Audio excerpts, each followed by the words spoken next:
Well, thank you, and I'm so happy to be here. CFP has a very sweet spot in my heart because I met my wife at it 12 years ago. She had nothing to do with computers. She was from the health field. She now knows a lot more about computers. I know a lot more about health. And hi, if you're watching out there on the stream. I know the streaming of this is a real positive thing because I watched the previous session up in my hotel room. It's perfect that you're here, because I just can tell you two things that relate to this. And really, what Stephanie is talking about is why I wrote the book and why I give talks like this.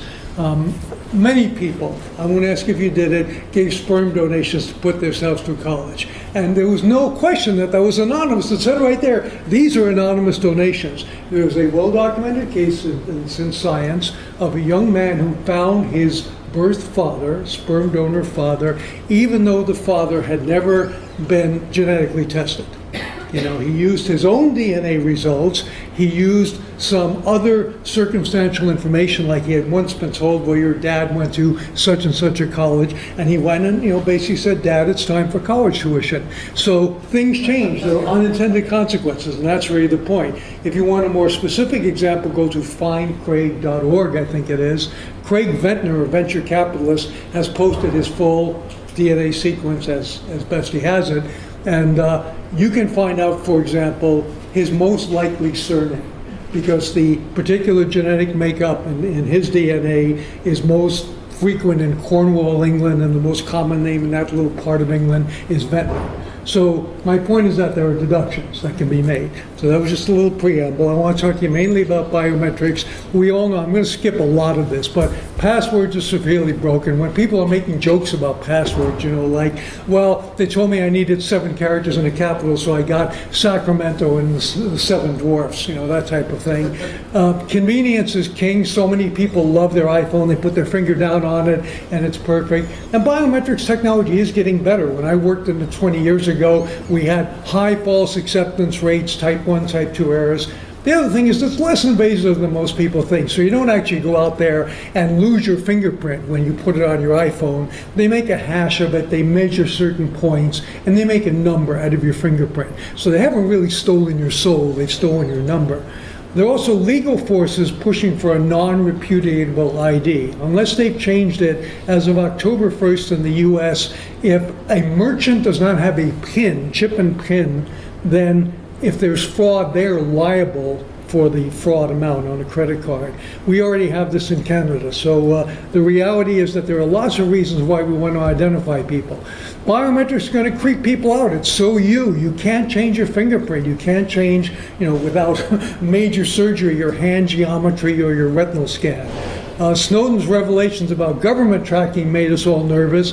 Then there were articles like the famous one, who knows, Target knows teen is pregnant before her dad, right? You all know that one. That's actually a bit of a sketchy story. It's not quite true.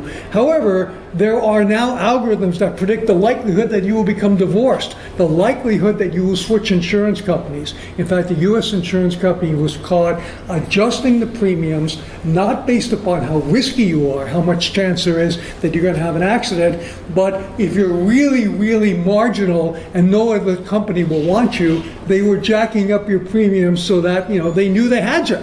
Whereas another guy who has a choice of 5 different companies, they couldn't raise his premium. So there's even the creditworthiness of your friends. We'll talk about that a little bit later. I personally am being pursued by several things right now. I looked online for a 24-inch wall oven. Now whenever I go to a Facebook or travel site, that wall oven from Sears Canada says, buy me, buy me. Hotwire wants to sell me a rental car, but look at this. They want to sell me a rental car to be picked up on February 4th in Vancouver, BC. My travel plans are being interchanged. And I can tell you how. There are systems like FBX, Facebook Exchange, and you are sold in a real-time auction. Even my own book is chasing me. What's coming down the line is going to be even more interesting. Mondelez, a company no one's heard of, but you've heard of their products, Chips Ahoy cookies, Oreo cookies.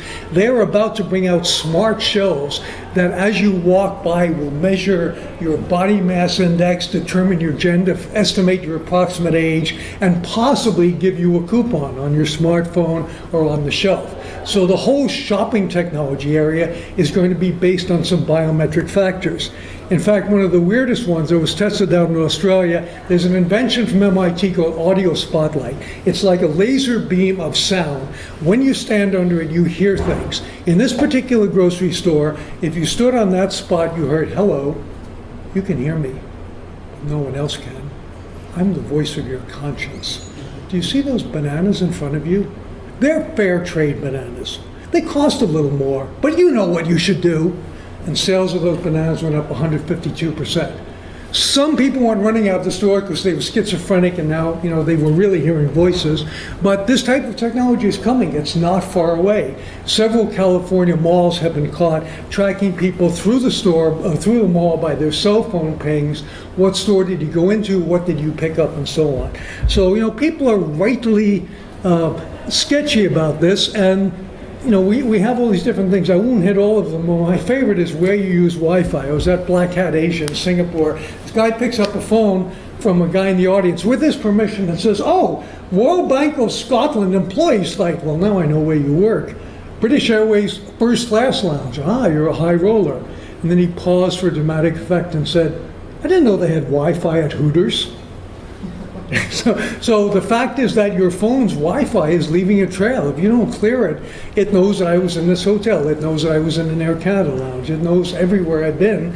And those type of things aren't known by most people. That's one of the reasons I wrote the book, because there are all these things happening that people are blissfully unaware of. Now to get to the ID specifics, you can already buy for $9.99 a digital ink tattoo, and apparently it's a very trendy thing to do in some social groups, that you point your phone at it and that then logs you on. So that takes the place of your password. So technology is already getting on our skin. This is a pretty amazing one. It is actually a tattoo that is also a microphone. So this thing is patented technology. Nokia invented a cell phone that will be your arm. So it's not like the wrist phone anymore. It's like your wrist is the phone. And just to prove it's patented, there's a US patent number for coupling an electronic skin tattoo to a mobile communication device. So your body is going to become the technology. They will be unified. I have a great friend, Steve Mann from the University of Toronto, has bad eyesight, so he has electronic eyeglasses. And he's also an American, so he went to register his child's birth at the US Embassy in Ottawa. And they said, what's that on your face? He said, oh, I'm a cyborg. I have this extra technology to help me see. And they said, do you see that bench over there? He said, yeah. Well, that's the waiting bench for cyborgs until they take off their extra technology, right? So, the reality is, even the US Embassy is aware of that.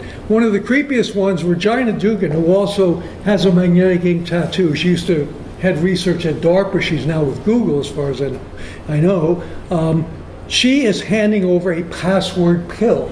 And the idea is that every day you would take a pill, it would pass through your digestive tract, emitting radio waves, and that would log you on all the computer systems you needed to be logged onto. Dumbest idea ever. It turns stealing your password for tomorrow into going into your desk drawer and pulling out the next day's pill. It's totally ridiculous. Plus, I think it's a little creepy. I don't think if my employer wanted to tattoo my password or make me take a pill, I would want to continue being employed there. So I do this research, which led to TechnoCreep, with these premises that there are these wheels within wheels. So when you're being served up an ad on Facebook for a Rolex watch you looked at 10 minutes ago on eBay, most people don't know how that happens. Most people can't even understand how it happens. There are definitely creepy people out there, we know that, and the laws and regulations are lagging. So those are my key premises. I won't spend any time on this, but I actually, as a good academic, wrote a creep theory chapter, and I came up with different dimensions and tested it against different real-world applications. And some other time we can talk about that. But I want to talk a little about behavioral biometrics. Do any of you have the progressive snapshot? This is the thing that tracks your driving, and I write about it in TechnoCreep. I think it's pretty benign. It doesn't know where you're driving. It knows how much you drive. It's really usage-based insurance. It knows what time you drive, because if it's between midnight and 6 a.m., even if you're not drunk or stoned, everyone else on the road is, so it's dangerous, and your rate should go up. And it knows how hard you hit the brake. So I said in the book, wrote the book a year ago, I said, this thing's pretty benign because you might get a discount on your insurance. If you want to put this under your dashboard in your OBDI2 port, go ahead and do it. Well, immediately, Allstate and Desjardins of Canada came out with a much creepier application. They said, look, we don't need to plug this thing into your dashboard. That's stupid. You're always carrying your cell phone anyway. We'll track your driving based on your cell phone. And by the way, we know where you are from the GPS, so we will also note if you're within 10 kilometers of the speed limit.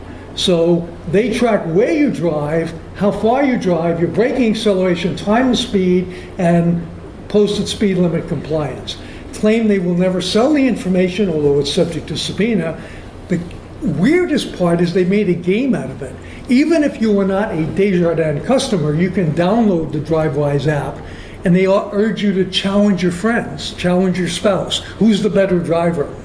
All this time you are giving detailed information of every way you went. They say you might save up to 40% on your insurance. The actual number is usually about 8%. So if you save anything, it's going to be, less than 10%. So, that's pretty creepy, and it's kind of taking something that is almost part of our body, namely our smartphones that we never leave. Almost every young person keeps their phone within reach, for sure, even when they sleep. And here's where it got even better. John Hancock Insurance says, look, we'll put the tracker right on you. If you agree to wear a fitness monitor 24/7 and you work out a lot, we're going to give you a discount on your life insurance. Now, there is, of course, the possibility you'll be on the treadmill for 8 hours and have a heart attack and die, but it's just a really kind of creepy tracking thing. Fitness monitors are part of that body as information system. Here's one that talks about body odor, identifying people. Some people in Spain have an 85% accuracy rate. You probably thought your cubicle mate smelled funny. Well, they now know how to quantify that and actually how to identify people. They're proposing that. A company in Toronto called NIMI has determined that our heart rhythm is unique enough that, in fact, they could identify us through a heart rhythm. So there's a very real possibility of, your heartbeat being your password. If not your heartbeat, then your EEG. A number of companies are using these consumer-grade EEGs like NeuroSky and Emotive and Muse to gather data on your brainwaves so you'll think your password. So all this is coming down the line, and not 10 years from now, more like 10 months.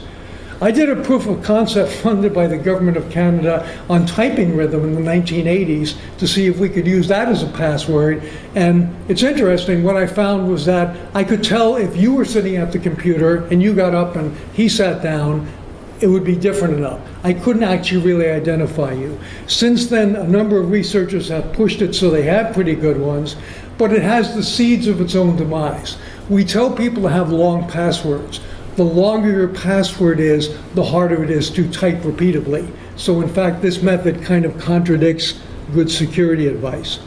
I want to tell you a little story that I discovered. Canada has these wonderful automated entry things. If you're a trusted traveler, you walk up to a Nexus kiosk and you don't have to pull any card out, or you didn't have to pull your card out. You're supposed to have the card with you, but it identified you by your retina. Now here's the computer science part of it.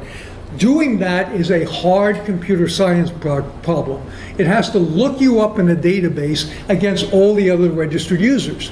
It's a lot easier to do what the US does, which is have you put in your passport, put in your fingerprints, and validate that you're the holder of that passport. That's a simpler problem. Canada decided to be bold. And I was sitting at a dinner with the guys who developed this in Ottawa, and I said, you guys did a really great thing. And they said, shut up.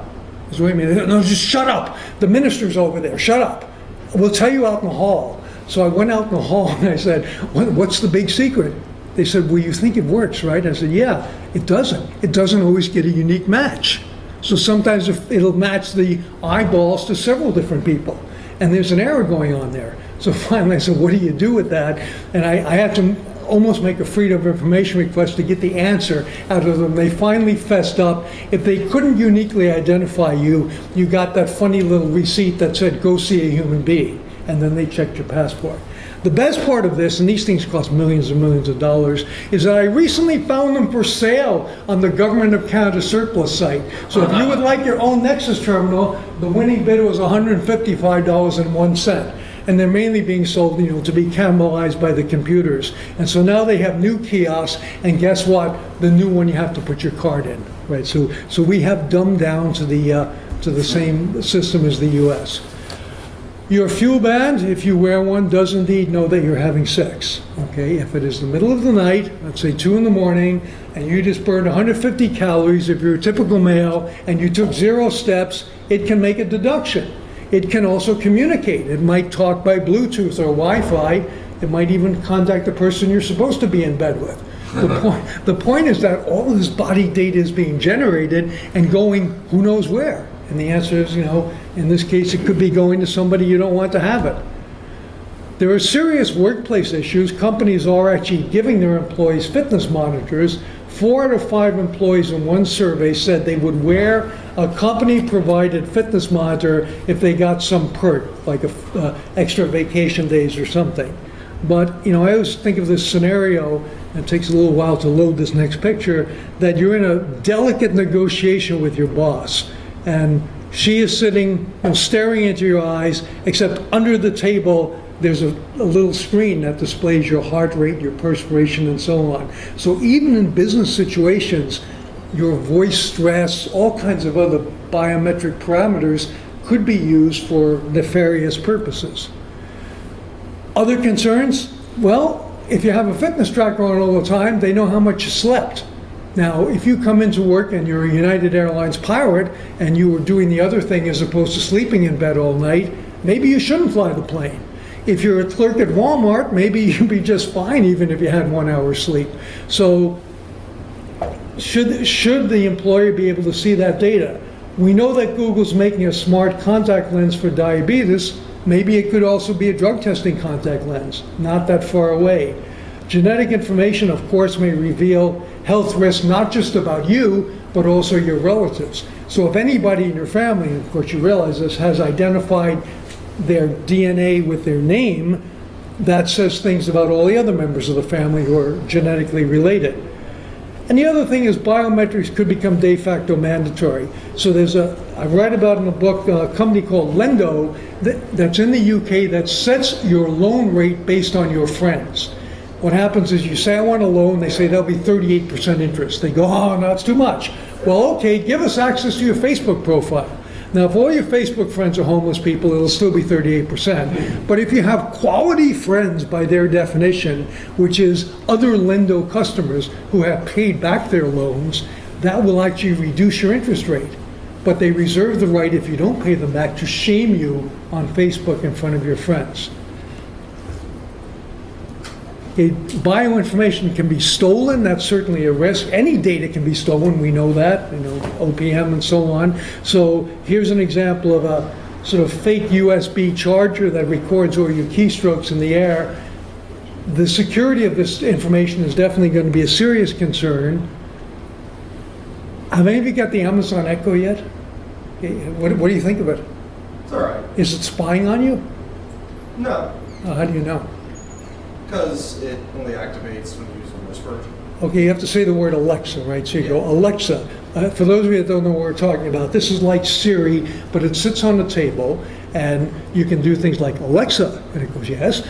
What year did the American Civil War end? And it will tell you the answer. So it's great for settling disputes and so on. Okay, I once posed a question to Sir Tim Berners-Lee, do you allow the internet on your dinner table? And he said, only to settle questions like, what year did the Civil War end? So questions of fact and breaking up disputes, yes, otherwise no checking email. Well, this thing, of course, to know that you're saying Alexa has to listen to you all the time.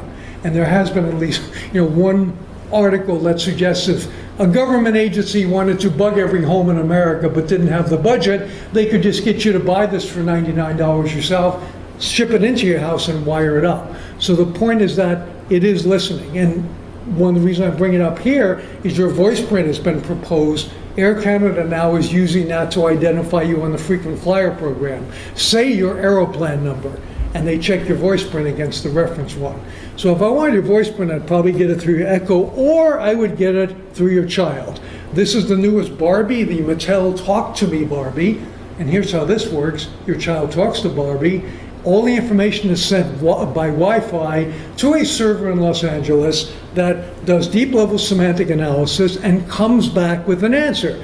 So in the demo they showed me, the child said, "Barbie, what should I be when I grow up?" And Barbie said, "You've told me that you like to be on stage and that you like to talk. So you should be a dancer or a politician or a dancing politician."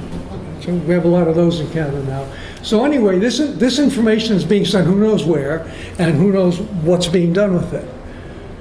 So your children may be the vulnerability. I want to sort of wrap up by telling you that in all my travels, I found the creepiest place in America was any Disney theme park, notably Disney World in Orlando. They now put a wristband on you, an RFID wristband, and it's the kind that has long range. So they know everywhere that you've gone. They know every time that you went to the bathroom, speaking of biodata. They know how long you were in the bathroom. They know which bathroom you went into. They know what meals you ate. So the reality is this tracking technology is something we put on voluntarily. However, you can still go to Disney and say, "I'm going to pay $83 or whatever, but I don't want one of those things. I want a paper ticket." "Yes, sir, here's your paper ticket." It gets you into the park. But that's all that it does. This thing allows you to jump the line 3 times a day. This thing allows you some other privileges. This thing keeps money on it. Even little children have spending limits. And the characters are able to see the child coming, on a little tablet. Sally is approaching. Her favorite character is Minnie Mouse, and Minnie Mouse is looking at this. Her remaining spending limit for today is $32, right? So out comes the $29.99 Minnie Mouse doll. So the point is that if you opt not to have this, you lose all your special privileges. You become just an ordinary, I can go through the gate person. And, imagine telling your child, "Well, that family over there, they're going right on Thunder Mountain, but we're going to stand in the sun for 25 minutes because we value our privacy." That's not going to wash. So I always like to end with this pre-internet cartoon, Free to Good Home, beautiful 6-month-old male kitten or handsome 32-year-old husband. Funny, good job, doesn't like cats, says he goes or the cat goes. Call Jennifer and see both and decide which one you like. Why do I show you this? I want you to remember that everything we do involves choices. Okay, if you decide to use 23andMe, that's fine. I've used 23andMe. My dog has a complete file there. I even did the follow-up survey on behalf of my dog and indicated although he's male, he's pregnant and has gestational diabetes. So the last point I would give you is that I have a whole chapter here called Anti-Creep in which I talk about ways to give disinformation. So my 23andMe file is pretty funny, largely because it's in my dog's name and everything that I've told him is fictitious. So data quality might be an issue for you guys too. And that's my talk, but I'm happy to have a little time for Q&A if we have it. Thank you.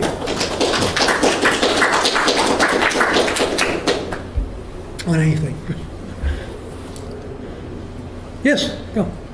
So, you have a really fascinating list of different biometric ID profiles, but really in the end, there's only so many types of different biometric IDs that you can use conveniently instead of a password. So I'm curious if you think that maybe there's a chance that, say we go down this route of biometrics like they seem like we're going to, but yeah, kind of one of the most common refrains for a password is don't use the same password in 2 places, because yes, one entity gets compromised, then all your entities that use that password are compromised. I wonder, your fingerprint is the same everywhere, right? Is there a chance that maybe we go down the biometric path in 5 or so years, after a few data breaches, yep, suddenly the entire method is just worthless because hackers already have access to any type of commonly used biometric for right.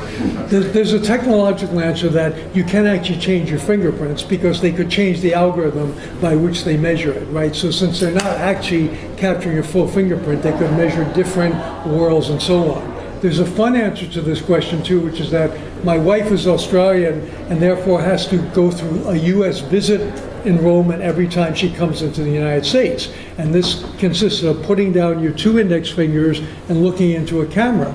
And as she was going through in Vancouver once, she had a Band-Aid on her index finger. And so the clerk said, take that off. And she said, well, it might bleed. Oh, don't bleed on my equipment, right? So what should I do? And the woman said, give me another finger. And being Australian, Carrie went like this. And is that okay? And the woman behind the desk said, as long as you give us this same finger when you leave the United States of America. But that was the problem. For the next 10 times she entered the U.S., she was enrolled with the wrong finger. And so she would be set to sit under the portrait of George Bush and get a secondary interrogation until the moving average caught up. So, I mean, eventually things do kind of correct and rationalize there. But the direct answer to your question is if the whole fingerprint database was compromised, we'd have to just use a different algorithm probably, I think. But that's a guess. Well, let's see, Olympics said, how many people have lost their fingerprint data? So that may be happening. It just might be happening right now, yeah. I haven't looked into what, the level of detail that they captured there. There's a company called Photon X that claims they can read your fingerprints at 2 meters. Okay, they do mainly military work, and they can pick your fingerprints up as you walk by. I'll give you one more. I have a theory that soon we're going to walk into Target, Walmart, whatever, and as you use the keypad, because there'll still be keypads, you of course leave a few skin cells on it. There's a technology called touch DNA, and the next time you come into that Walmart and you use the keypad, it's going to go, I recognize you. Oh, you're pre-diabetic. We analyzed your DNA from the last time, and here's a 20% off coupon on our diabetes medicine, or whatever you have, whatever you need. There's nothing, to my knowledge, in most legal systems that would prevent that. We may need to be thinking about that sooner than we think. The movie Gattaca. Yeah. The movie Gattaca. Yeah. Are we done? Oh, yes, please. You focus a lot on identification and tracking for obvious reasons, but you also sort of started discussing remote biosensing that could be used as like a lie detector, that sort of thing. Have you seen any of these examples? Yeah, the Israelis have voice stress analysis that they apply, and they can do it over the telephone. There is a lot of work, and I wrote a bit about it in the book, on fMRI lie detectors. Okay, so the idea is that they will show a terrorist, and the military knows much more about this than I do, but they'll show a terrorist a cave somewhere, and they'll be able to tell if there's a recognition going on, that type of stuff. Right now, it's kind of junk science in a lot of ways, so there actually was a letter in the New York Times. It's kind of topical. In the last Hillary Clinton incarnation, there was a piece in the New York Times that she activated the disgust center in 82% of women.